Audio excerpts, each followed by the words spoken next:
ఈ సన్నాసులు ఏమంటారండి? తండ్రి కూడా కుమారుడు అవుతాడట, కుమారుడు పరిశుద్ధాత్ముడు అవుతాడట, పరిశుద్ధాత్ముడు తండ్రి అవుతాడట. త్రిత్వము తప్పు అని ప్రూవ్ చేయడానికి ఈ బీవైవై వాళ్ళు పడుతున్న అవస్థ అంత ఇంత కాదు. దానికోసం ఎన్నో లేఖనాల భావాలను మార్చేశారు. చివరికి మేము కూడా నిత్యులము, మేము కూడా యెహోవాలము, మేము కూడా దేవుళ్ళము అనే స్థాయికి వెళ్ళిపోయారు.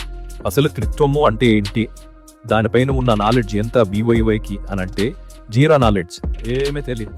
త్రిత్వం గురించి లేనిపోరే మాటలు మాట్లాడుతూ బీవైవై సంస్థలో ఉన్న కొన్ని వేల మందిని ఎలా పిచ్చివాళ్ళని వేశారో ఈ వీడియోలో చూద్దాం. దైవత్వం పైన ప్రారంభ శతాబ్దం నుంచి ఎన్ని వ్యూస్ ఉన్నాయి అన్నది పైన ఇమేజ్ చూస్తే మీకు అర్థమవుతుంది. ఇవన్నీ దైవత్వం పైన ఉన్న వ్యూసే. ఆ మధ్యలో ఉందే అదే బైబుల్ చెప్పిన త్రిత్వం. ఏంటది? 1 బీయింగ్ 3 పర్సన్స్. దేవుడు ఒక్కడే కానీ 3 వ్యక్తులుగా ఆయన ఉన్నాడు. అదే త్రిత్వం, అదే బైబుల్ చెప్పింది. మరి బీవైవై వాళ్ళు నమ్మేది ఏంటి అంటే లెఫ్ట్ సైడ్ పక్కనుంది కదా, అది అన్నమాట నమ్మేది. ఏంటి మరి అది అంటే సబార్డినేషనిజం. అంటే తండ్రి అయిన దేవుడే పెద్ద దేవుడు, యేసుక్రీస్తు పరిశుద్ధాత్మ చిన్న దేవుళ్ళు అని. దీనికి దగ్గరలో ఏరియనిజం కూడా ఉంటుంది. అంటే అది కూడా తండ్రి అయిన దేవుడే సుప్రీం గాడ్, యేసుక్రీస్తు గారు సృజించబడిన దేవుడు అని అంటారు. ఈ సబార్డినేషనిజంని ఏరియనిజంని ఈ రెండింటినీ కలిపి నమ్ముతారు వీళ్ళు. అయితే త్రిత్వము అంటే వాళ్ళు ఏమనుకున్నారంటే పైన ఉంది కదా మోడలిజం. ఈ మోడలిజం ఏం చెప్తుంది అంటే తండ్రి కుమారుడిగా వచ్చాడు, మళ్ళీ కుమారుడే పరిశుద్ధాత్మగా వచ్చాడు, ఒక్క దేవుడే 3 పాత్రలు పూజించాడు అన్నవి చెప్తుంది. ఇది మోడలిజం. ఈ బీవైవై వాళ్ళకి ట్రినిటీకి మోడలిజంకి డిఫరెన్స్ ఏమి తెలియదు అసలు. ఫస్ట్ ఆఫ్ ఆల్ చెప్పాను కదా, జీరో నాలెడ్జ్ అని. త్రిత్వము అంటే అర్థం ఏంటి అంటే దేవుడు ఒక్కడే, ఆయన తండ్రిగా ఉన్నాడు, కుమారుడిగా ఉన్నాడు, పరిశుద్ధాత్ముడిగా 3 వ్యక్తులుగా ఉన్నాడు ఏకకారంలో అన్నది త్రిత్వం. కానీ మోడలిజం అంటే ఏంటి? ఒకే దేవుడే 3 పాత్రలు పోషించారు. అది ఒక్క దేవుడే 3 పాత్రలు పోషించాడు అని చెప్తున్న మోడలిజం బైబిల్ ముందు నిలబడదు, అది తప్పు. ట్రినిటీ అన్నది బైబిల్ చెప్పిన సత్యం. కానీ ఈ బీవైవో వాళ్ళు చేస్తున్న మోసం ఏంటి అంటే సుమారు 30-40 సంవత్సరాల నుంచి ఈ బీవైవో వాళ్ళు చేస్తున్న దరిద్రమైన బోధ ఏంటి అంటే ఒక్క దేవుడు 3 పాత్రలు పోషించాడు అన్న మోడలిజం గురించి మాట్లాడుతూ త్రిత్వాన్ని తప్పు అని చెప్పడానికి ట్రై చేస్తున్నారు. ఒక్క దేవుడే 3 పాత్రలు పోషించాడు అన్నదే అసలు త్రిత్వమే కాదు, అది మోడలిజం. ఒక్క దేవుడు 3 పాత్రలు నటించడమే త్రిత్వము అని చెప్తూనే కొన్ని వేల మంది జనాల్ని పిచ్చోళం చేశారు. త్రిత్వము అంటే ఏంటి అని సులభంగా అర్థం చేసుకోవడానికి ఒక డయాగ్రామ్ ఉంటుంది. అందులో ఏముంటదంటే the father is not the holy spirit. తండ్రి అనే దేవుడు పరిశుద్ధాత్మ కాదు.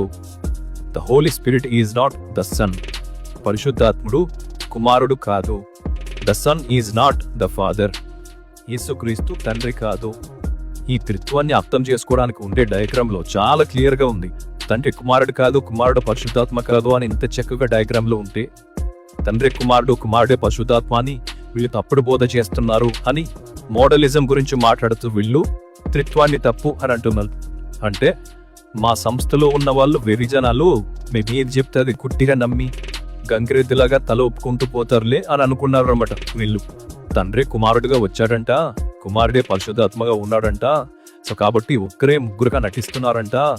అరే సన్నాసులారా, త్రిత్వం తప్పురా అని అంటున్నాడు ఈయన. అసలు త్రిత్వంలో అది ఉందా? అది మోడలిజం. అది త్రిత్వంలో ఎంత క్లియర్ గా ఉంది ఈ డయాగ్రామ్ లో, తండ్రి కుమారుడు కాదు, కుమారుడు పరిశుద్ధాత్మ కాదు అని. అలాంటప్పుడు ఈ డయాగ్రామ్ తప్పు అని ఎలా అంటారు?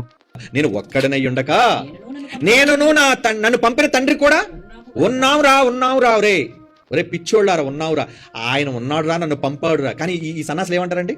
తండ్రి కూడా కుమారుడు అవుతాడట, కుమారుడు పరిశుద్ధాత్ముడు అవుతాడట, పరిశుద్ధాత్ముడు తండ్రి అవుతాడట.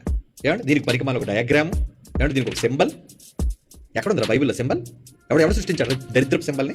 ఆ చేతులు చూడు ఎలా తిప్పుతున్నాడు. తండ్రి కుమారుడు అవుతాడట, కుమారుడు పరిశుద్ధాత్ముడు అవుతాడట, పరిశుద్ధాత్ముడు తండ్రి అవుతాడట. అసలు ఆ ట్రినిటీ డయాగ్రామ్ లో అది ఉందా అసలు? అంటే నీ సంస్థలో ఉన్న వాళ్ళు ఎల్లు గొర్రెలు, పిచ్చి జనాలు, గుట్టి వెదవులు ఏం చెప్తే అది నమ్ముతారు అని అనుకుంటున్నాను. ఎక్కడుంది ఆ సింబల్ బైబుల్లో అని అడుగుతున్నాడు. చేతులు బాగానే ఒప్పుతున్నావు, కానీ ఒక్కసారేమో బాగా కళ్ళు తెరిచి ఆ డయాగ్రామ్ లో ఏముందో చదివితే బాగుండే. తండ్రి యేసు కాదు, యేసు పరిశుద్ధాత్మ కాదు అని అంత చక్కగా డయాగ్రామ్ లో ఉంటే తండ్రి యేసు, యేసు పరిశుద్ధాత్మ అని వీళ్ళు చెప్తున్నారు అని అబద్ధం చెప్తావా? మళ్ళీ చెత్త డయాగ్రామ్ అని అంటున్నాడు దాన్ని. చెత్త బోధలు చేసుకుంటూ వాళ్ళంటే సంస్థను కాపాడుకోవడానికి దేవునికి భయపడకుండా వాళ్ళకి ఇష్టం వచ్చింది చెప్తారు. మరి మీరు చూసుకోవద్దా అలా ఉందో లేదని? కనీసం ఆ డయాగ్రామ్ చూసినా అర్థమైపోతుంది కదా ఆయన చెప్పేదానికి ఎంత తేడా ఉందో అని. మరీ అంత గుడ్డిగా నమ్మితే ఎలా? సరే పోనీ ఆ పిడి సుందరరావు గారు కానీ ఆ ప్రసన్న బాబు కానీ ఏదో చెప్పారు, అది కరెక్టో లేదో చూసుకోవాల్సిన బాధ్యత మీకు లేదా? మరీ అంత గుడ్డిగా నమ్మితే ఎలా? అలా చూసుకోకుండా ఈ సంతోష్ కుమార్ గారు డిప్యూటీ డైరెక్టర్ ఆయన ఏం చెప్తారో ఒకసారి చూడండి. త్రిత్వ సిద్ధాంతము, త్రియేక దేవుడు, త్రియేక నామము, ఇలాంటి ఎన్నో సిద్ధాంతాలు క్రైస్తవ్యంలో మనకు కనబడుతున్నాయి. మొత్తానికి క్రైస్తవ్యంలో 98% ఏమని నమ్ముతారు అంటే ఒకడే దేవుడు, ఒక దేవుడే మిగిలిన ఇద్దరిగా కూడా ఆయన పాత్రలు ధరించాడు అని నమ్ముతారు. ఒక దేవుడే తండ్రి అయిన దేవుడు, తండ్రి అయిన దేవుడిగా ఉన్న ఆయన కుమారుడిగా వచ్చాడు, కుమారుడి పాత్ర ముగిసిన తర్వాత పరిశుద్ధాత్మగా ఉన్నాడు, ప్రస్తుతమైన పరిశుద్ధాత్మ దేవుడిగా ఉన్నాడు. ఈ సిద్ధాంతాన్ని నమ్మేవాళ్ళు ఉన్నారు. నేను ఇంతకు ముందే చాలా వీడియోలో చెప్పాను, ఒక్కసారి సంస్థకు బానిసలైతే ఆ సంస్థ ఏం చెప్తే వీళ్ళు కూడా అదే చెప్పాల్సిందే. ఇప్పుడు ఈ పిడి సుందరరావు గారు కానీ ఈ ప్రసన్న బాబు కానీ ఏం చెప్తున్నారు? సుమారు 30-40 సంవత్సరాల నుంచి ఏమని మొత్తుకుంటున్నారు? ఒక్క దేవుడే 3 పాత్రలు పూజించారంట, నటించారంట. మేము చెప్పేదేంటి, మీరు చెప్పేదేంటి? మోడలిజం గురించి మాట్లాడుతూ ఒక్క దేవుడు 3 పాత్రలు పూజించాడు అన్నది మాట్లాడుతూ త్రిత్వం తప్పు అని అంటారు. ఈయన కూడా ఏం మాట్లాడుతున్నారు చూసారా? త్రిత్వ సిద్ధాంతం అని మాట్లాడుతూ ఒక్క దేవుడు 3 పాత్రలు పోషించారు అని చెప్తున్నాడు. అతను ట్రినిటీ డయాగ్రామ్లో అదుందా? తండ్రి కుమారుడు కాదు, కుమారుడు పరిశుద్ధాత్మ కాదు అని ఎంత చక్కగా ఉంటే మరి త్రిత్వం తప్పు అని ఎట్లంటారు? మీరు చూసుకోవాల్సిన పని లేదా? వాళ్ళకేదో బుద్ధి లేక వాగితే వెనక ముందు ఆలోచించుకోకుండా వీడియోలు చేయడం, యూట్యూబ్లో పెట్టడం. 2000 రెఫరెన్స్లు చూపిస్తానండి. ముగ్గురుగా ఉన్నారండి బైబిల్ నుంచి. 2000 తగ్గకుండా పిల్లరా నేను వదిలిపెట్టనండి. నేనేం వదిలిపెట్టను, ఎవరిని వదిలిపెట్టను. ముగ్గురుగా ఉన్నారు అనడానికి 2000 రెఫరెన్స్లు చూపించాల్సిన అవసరం ఏముంది అసలు? ఈ డయాగ్రామ్ ని చూపించి చెప్తే అర్థమైపోతుంది కదా. కానీ మీరు ఆ డయాగ్రామ్ ని తప్పు అంటున్నారు. తండ్రి కుమారుడు కాదు, కుమారుడు పరిశుద్ధాత్మ కాదు, పరిశుద్ధాత్మ తండ్రి కాదు. అరే మేమే చెప్తున్నాం కదా ముగ్గురు వేరువేరుగా ఉన్నారని. 98% జనాలు ఆయన ఈయనగా వచ్చాడు, ఈయన ఆయనగా వచ్చాడు అని చెప్తారంట. మేము చెప్పాము అలా అసలు త్రిత్వము అంటే స్టడీ చేశారా మీరు ఏంటని? వాళ్ళు అయితే చెప్పడము, వెనక ముందు చూసుకోకుండా మీరు అది చెప్పడం. సంస్థకి బానిసలు అవుతే ఇలాగే ఉంటుంది. మరి కనీస జ్ఞానంతో బైబిల్ చదివినా అర్థమైపోతుంది ఒక్క దేవుడే 3 పాత్రలు పోషించడం అన్నది తప్పు అని. కానీ 98% మంది ఇదే నమ్ముతున్నారంట. మీ 2% మందికి ఉన్న తెలివి ఈ 98% మందికి లేదేమో. మరి మహాజ్ఞానులు కదా బీవైవై వాళ్ళు. ఆ డయాగ్రామ్లో ఎంత చక్కగా ఉంది, ముగ్గురు వేరువేరుగా ఉన్నారని. తండ్రి కుమారుడు కాదు, కుమారుడు పరిశుద్ధాత్మ కాదని ఎంత చక్కగా ఉంది. దానికి మళ్ళీ 2000 రెఫరెన్స్లు చూపించాల్సిన అవసరం ఏముంది వేరువేరుగా ఉన్నారని? ఈ బీవైవైలో ఉన్న దరిద్రం ఏంటంటే ప్రతి వాడు యూట్యూబ్ ఛానల్ పెట్టడము, వాడటం. వాళ్ళ సంస్థలు అందరూ ఇంతే. ఇప్పుడు వీళ్ళు చెప్పింది కరెక్టా కాదా అని పరిశీలించుకున్న సంతోష్ కుమార్ గారు ఎలాగైతే మాట్లాడారో ఇంకా మిగతా వాళ్ళు కూడా అలాగే మాట్లాడారు చాలా మంది. అదే సంస్థలో ఇంకొక ఆయన్ని చూద్దాం. ఆయన కూడా ఈ మధ్య చాలా రెచ్చిపోతున్నాడు. ఆయన కూడా వెనక ముందు ఆలోచించకుండా వీళ్ళు చెప్పిన దాన్ని గుడ్డిగా యాజ్ ఇట్ ఈస్ గా అదే చెప్తున్నాడు. చూపించగలిగిన వాడు ఎవరైతే ఉన్నారో ఛాలెంజ్, నేనే తండ్రిని, నేనే కుమారుని, నేనే పరిశుద్ధాత్మని యేసుక్రీస్తు ప్రభువు ఎక్కడైనా చెప్పాడా? చెప్పగలిగిన వారు ఎవరైనా కామెంట్ పెట్టొచ్చు. ఓర్ బాబోయ్, ఈ బీవైవైలో ప్రతి వాడు ఛాలెంజ్ అంటాడు, డిబేట్ అంటాడు, సవాల్ అంటాడు. ఓర్ నాయన వాళ్ళు చెప్పింది కరెక్టా కాదా అని ఒక్కసారి చూసారా? నేను చెప్పామా అసలు తండ్రి యేసుగా ఉన్నాడు, యేసే పరిశుద్ధాత్మ ఉన్నాడు మేము చెప్పామా? ఆ డయాగ్రామ్ మీరైనా ఒకసారి చూసారా?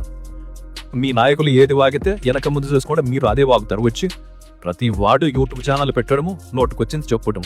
అసలు ఇక్కడ మాట్లాడుతున్న ఆయనకి ఉండే నాలెడ్జ్ ఎంతో తెలుసా అసలు మీకు? ఒకసారి చూడండి. చరిత్ర దేని పనికిరాదు. చరిత్ర అన్నది ఏమండి మానవులు కల్పించి ఊహతో చెప్పబడుతున్న సందర్భాలు తప్పవి. చరిత్రలో ఏముండవు. చరిత్ర అంతా కల్పన కథలతో కూడినటువంటి సందర్భాలు అందులో వ్రాయబడి ఉంటాయి. ప్రియులారా, తోమ గారు ఇండియాకు రాలేదు అని పిడి సుందరరావు గారు చెప్పారు.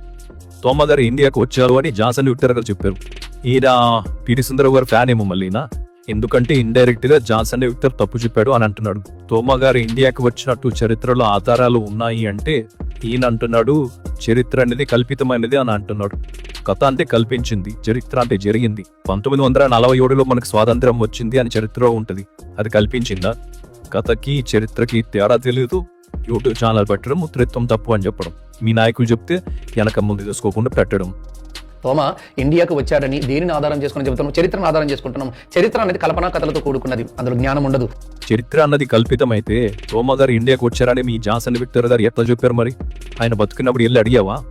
ప్రతి వాడు వాలడమే వచ్చి ముందు కథకి చరిత్రకి తేడా తెలుసుకున్న తర్వాత త్రిత్వము తప్పు అని ఛాలెంజ్ చెయ్యి. నెక్స్ట్ టైం మాట్లాడేటప్పుడు కొద్దిగా ఆలోచించి చూసుకొని మాట్లాడండి. మరి మీ సంస్థ నాయకులు ఏం చెప్తే అది గుడ్డిగా నమ్మడం మానేయండి ఫస్ట్. ఓకే, మీలా ముగ్గురు ఒకటనే సాక్ష్యం కాదు, తండ్రి కుమారుడిగా వచ్చాడనే అబద్ధ సాక్ష్యం కాదు. బాబా సుమారు 30-40 సంవత్సరాల నుంచి ఇదే సోది. తండ్రి ఏసుగా వచ్చాడని మనం చెప్తున్నామట. అది కాదురా నాయన త్రిత్వం అంటే. కనీసం డయాగ్రామ్ అన్న చూడండి రా నాయన అంటే ఆ డయాగ్రామే తప్పు అంటుంటే ఇంక ఏమనాలి అసలు వీళ్ళని? వీళ్ళు దొంగ సాక్షులు, మనలంటే మళ్ళీ యెహోవా సాక్షులు మనం. ఒరే, కుమారుణ్ణి తండ్రిని ఒప్పుకునేవాళ్ళం రా మేము. నేను చాలాసార్లు అంటే కదా యెహోవా సాక్షులకి వీళ్ళకి ఏం తేడా లేదని. మన వీడియోస్ చూసినట్టున్నాడు. ఇప్పుడే కాదు ప్రతిసారి అదే అంట, మీకు యెహోవా సాక్షులకి ఏం తేడా లేవు, జస్ట్ యేసుక్రీస్తుని దేవుడు అని అంటున్నారు అంతే. ఎందుకంటే యేసుక్రీస్తు గారిని కూడా తండ్రితో సమానుడు, ఆయన్ను కూడా ఆరాధించాలి అని పొరపాటును ఒప్పుకున్నారే అనుకోండి, త్రిత్వాన్ని అప్పుడు ఖచ్చితంగా ఒప్పుకోవాల్సి వస్తాయి. అందుకే వీళ్ళు అస్సలు ఒప్పుకోవట్లేదు తండ్రితో సమానంగా యేసుక్రీస్తు గారని. తండ్రిని కుమారుని ఒప్పుకునే వాళ్ళం రా మేము అని అంటాడు మళ్ళీ. అందుకే మనం చెబుతున్నాం, మీరు చెప్పండి. అందుకే మనం ఈ మహాజ్ఞానాన్ని నేర్పిస్తున్నాం ఈరోజు. BOUI ఇది మహాజ్ఞానం అంట. ఒక్క డయాగ్రామ్ ని అర్థం చేసుకోవడానికి రాలేదు. అసలు మీకు యూనివర్సిటీ ఎందుకు? మీకు మీరు డాక్టరేట్లు ఇచ్చుకోవడం ఏంటి? మీరు ప్రిన్సిపల్స్ ఏంటి? డిప్యూటీ డైరెక్టర్లు ఏంటి? జాయింట్ డైరెక్టర్లు ఏంటి? మీరు అసలు ప్రతి వాడు రావటం త్రిత్వం తప్పు అని వాగటం. ఎందుకంటే మీ మనోనేత్రాలు గురుడితనం. మేము ముగ్గురు ఒప్పుకుంటున్నావు కాదు, ముగ్గురు వేరువేరుగా అన్ని కాలాలలో ఉన్నారు అని ఒప్పుకోవాలి. ఓరు బాబోయ్, ఒక్కసారి ఆ డయాగ్రామ్ సరిగ్గా కళ్ళు తెరిచి చూడండి. అసలు డయాగ్రామ్ లో ఉన్నది అదే కదా, ముగ్గురు వేరువేరుగా ఉన్నారని. ఇంత చిన్న విషయాన్ని అర్థం చేసుకోవడం చేత కావట్లేదు నీ సంస్థకి. మళ్ళీ కొన్ని వేల మందికి త్రిత్వం తప్పని చెప్తారు మీరు. ఒక కాలంలో తండ్రిగా కనబడ్డాడు, మరొక కాలంలో కుమారుడిగా కనబడ్డాడు, ప్రత్యక్షమయ్యాడు ఆయనే. మరలా ఈయనే ఆత్మగా ప్రత్యక్షమయ్యాడు. ఈ కళ్ళబొల్లి కబుర్లు చెప్పకూడదు. ఆ చెత్త కబుర్లన్నీ మేమేం చెప్పలేదు, కానీ ఒకసారి కళ్ళు పెద్ద చేసి ఆ డయాగ్రామ్ మళ్ళీ చూడు, నేర్చుకోండి. మీరు మీ సంవత్సరంలో ఉన్న వాళ్ళంతా నేర్చుకోండి సరిగ్గా చూసి. ఇలా లేని మాటలను చెప్పి 30-40 సంవత్సరాల నుంచి కొన్ని వేల మందిని నాశనం చేశారు మీ బోధలతో. అసలు త్రిత్వము అంటే సరైన అవగాహన లేదు. ఆ మీసాలు తిప్పడం ఏంటి, తొడలు కొట్టడం ఏంటి, అరవటం ఏంటి, ఛాలెంజ్ చేయడం ఏంటి, డిబేట్ అనటం ఏంటి? అయినా కనీసం మీరైనా ఆలోచించాలి కదా వినేవాళ్ళు. అరే ఉన్నది ఒకటి, ఈయనేమో చెప్తున్నది వేరొకటి కదా, మనం తప్పు చేస్తున్నామా అని వెనక ముందు ఆలోచించేది లేదా? వాళ్ళు ఏం చెప్తారు అంత గుట్టిగా ఎట్లా నమ్ముతారు అసలు మీరు? నేను కూడా ఒకప్పుడు అలాగే ఉండేవాడిని. నేను కూడా ఒకప్పుడు BOUI బానేసినాయి, కానీ ఆలోచిస్తే తప్పు అని అర్థమైపోయింది. కానీ మీరెందుకు ఆలోచించట్లేదు? కళ్ళ ముందే ఎంత డైరెక్ట్ గా అబద్ధం చెప్పేస్తున్నారు ఈ సంస్థ మొత్తం. అందరూ అది చెప్తున్నారు తప్పు అని. ఆలోచించాలిగా మీరు. దానికి ఒక సింబలు, దానికి ఒక డయాగ్రామ్. పోనండి, పోయే కాలంలో ఉన్నారు కాబట్టి అలాగా పోతారు. పోయే కాలంలో ఉన్న వాళ్ళు పట్టించుకోకండి. పోయే వాళ్ళు పోతారు పట్టించుకోకండి అంట. అసలు దైవ సేవకుడు లక్షణమేనా ఇది? ఏంటా మాటలు? అసలు ఆ పొగరేంటి అసలు మీకంతా?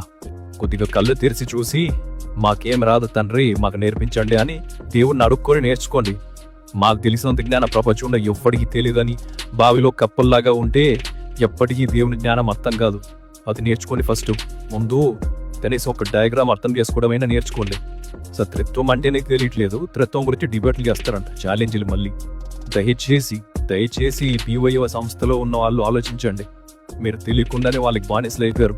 చూశారు కదా వాళ్ళు ఎట్లా మోసం చేస్తున్నారో మిమ్మల్ని. ఉన్నదొకటి చెప్పేదొకటి వన్. కాబట్టి ఈ P.D. సుందరరావు గారు కానీ, ఈ ప్రసన్న బాబు కానీ వీళ్ళు ఎప్పటికీ మారరు అసలు. అందుకే మీరైనా ఆలోచించాలి. ఇక ఆ సంతోష్ కుమార్ గారు అంటారు, ఆయన ఎప్పుడో చెప్పేశాడు, ఏం జరిగినా నేను BOUIని వదిలేసిపోను అని. వీళ్ళంతా సంస్థ కింద పనిచేసే వాళ్ళు కాబట్టి ఇలాగే ఉంటారు. కాబట్టి ఆలోచించి మంచి నిర్ణయం తీసుకోవాల్సింది మీరే. ఇంకా ఎప్పటికైనా మారండి రా బాబు.